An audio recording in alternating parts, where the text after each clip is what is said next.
had the chance to come to the United States and get a few jobs to get me going, I thought I was just kind of not getting to do what I wanted to do, which was flying.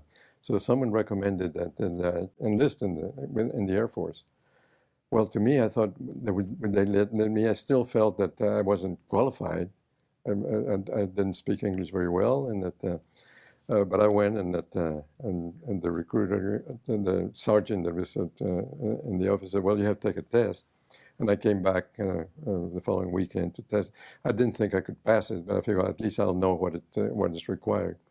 And that I went ahead and took the test, and that very soon, after about an hour, I thought that I was doing well. So I finished it, and a week later, I got a letter saying that I was accepted to go in the Air Force. And that at the time, I was living with a family that I was renting a room from them, and that they took me to the recruiting office to leave, and I departed with about 3 other enlistees, and we went to Lackland Air Force Base to start at basic training in the Air Force.